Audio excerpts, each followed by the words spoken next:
Welcome back with another vlog. Today we are going to discuss COVID-19 again in Uganda, and we see how people are responding to it. In episode 1 we have gathered up a video. We have been talking to some people, random people on the roads. Now today we have compiled a video which is emphasizing on the people who are fighting it in the front. So let's see what they have to say, and how those people are keeping themselves safe, what they have to say regarding the fight against COVID in Uganda, and also what are their messages for the people in general who are at home or who are affected with this lockdown. I want to, before starting the video, I want to pay my gratitude to all those people who are fighting in this war, who are on the forefronts, no matter they are doctors, they are paramedic staff, they are people related to pharmaceutical, whoever is there making a bit of difference in fighting against COVID-19. My best wishes for them, and I hope that sooner we are going to defeat this unseen enemy. Let's not waste the time.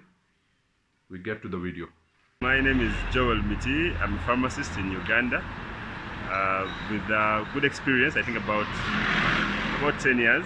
I work with a pharmacy called Naguru Pharmacy. And I'm a very good customer and client to healthcare. Good afternoon. My name is Fahad, and I welcome here my good friend Dr. Miti. He's our client as well. Very knowledgeable, and he's a pharmacist and also entrepreneur. So I want to ask him one question which all of us been thinking about. Miti, what are your views about one part being a pharmacist, the other part being a businessman? Should this lockdown continue? For the greater good of the country, the lockdown should continue. Of course, we know that once the cases get out of hand, the deaths will be in multitudes. So to avoid losing more people, it's better that we control the movement so that we reduce the spread. Of course, I know it's difficult for business, for people's livelihoods, but looking at the bigger picture, I think we should continue the lockdown, at least for the next 14 days, then we shall reassess. Okay, my next question is, our Prime Minister back home in Pakistan, he says that you'd rather have less people killed with virus or to have an immunity built through, our inbuilt fight against the virus, but you will have more killed with the hunger. What do you think about this statement? It has caused a lot of chaos. Even it has split me into half. One part of my brain says he's wrong. He should look at the science. He should not look at the diseconomic. But when I look at the other part, I deal with many guys back home. They say he's right. I don't know. It has confused us. A wise man said recently that dead people don't buy oil. They don't buy drugs because they are dead. So the question is, are we willing to let people die because we want the economics to continue? I don't think so. You don't think so? I really think it's better to be cautious. The economy can wait a bit. Yeah, of course there will be some people who will lose their jobs, who will lose what to eat, but in the long run they will be alive. Really. So I really don't think that many people are going to die of hunger. It won't happen. As long as the governments can put in place mechanisms in which people can get something to eat, at a minimum, we should be perfectly fine. Next question is, how do you see today after an end of 14 days, initial lockdown? Today I'm seeing a lot of traffic on the roads. I think people, they just are they frustrated? They're desperate to get back? What do you think? Yes, I think people are really frustrated. They're tired of being home. Really, it's something you're not used to normally, to be home the whole day for 14 days.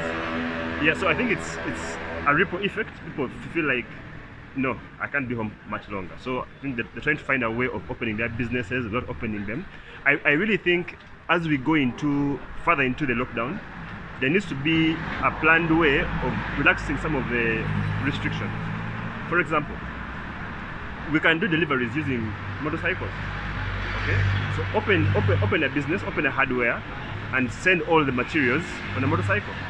So you should find ways of yes, ease of doing easing business while people while survive. staying at Yes, home exactly. or things like that. Yeah. Yes. So I think we should be on the right track.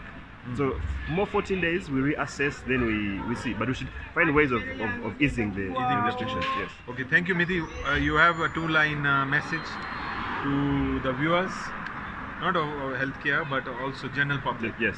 How do we, your point of view, how do we contain it? How do we restrict the movement still being, available for business? We need to do the right things. Do it wisely. Do it wisely. Let's do what I advise. Simple Look at the things. larger picture. maybe. Yeah. I mean, it will come to pass. It will come to pass. It's a small problem, in my opinion. Okay. Let's do our part. Let's wash Let's our not hands. panic, yes. Let's not panic. Don't spread fake news. Yeah. Get the right information. Ask the experts like Fahad, the Oh pharmacist. my goodness. Yeah, let them give us the advice that we need. Then we should be fine. We should be fine. Yeah. Okay, thank you, Mithi. Thank you. It was wonderful speaking to you. Yeah. Social distancing. Yeah. Yes, hello. I'm Sacha Robina. I'm a pharmacist from Madme Uganda. Yeah, currently now we're being so much affected by COVID-19, but we're working a lot to see how we can prevent it in our country and in our organization by maintaining proper hygiene, washing hands, using sanitizer, using face masks. However, right now I'm not putting on, but we've been using it, and then even other PPEs. Yeah, that's how I've been fighting it. So what is your message for the public? Right now, what maybe I'm encouraging the public, we have to accept that Uganda has COVID-19, but let's work so hard to see how we can stop it in Uganda. Make sure you wash your hands regularly, don't touch surfaces, make sure you use sanitizers whenever you touch a ground or any surface, or in case you shake your hands with someone, make sure you use a sanitizer or you wash your hands. Then stay home. If you're not working, it's better you be home. It's better you stay home. Instead of dying, it's better you stay home.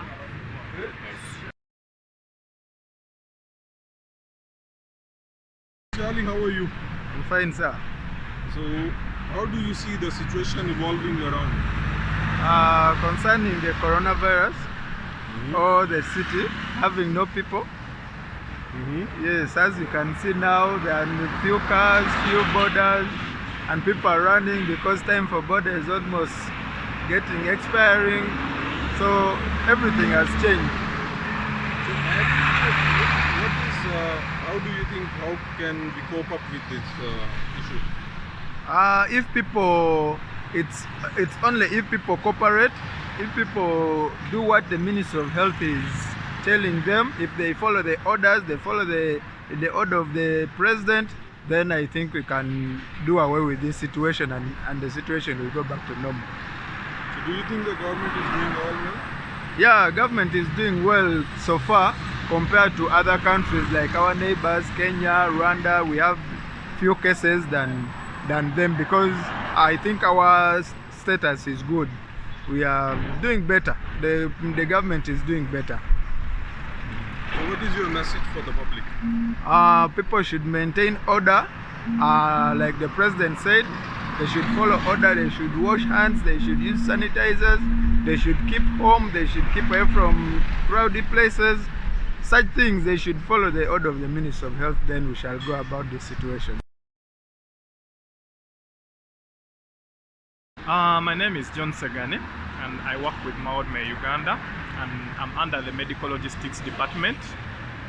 And we're talking about this season, this period where we are battling this invisible enemy of COVID-19, and it has really affected the country at large in one way or the other.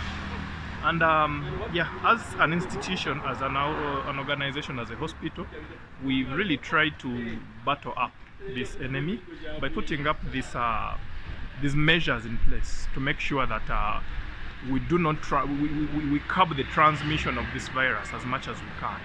First, we've tried implementing the social distancing procedure, where we stay at least 4 meters away from each other.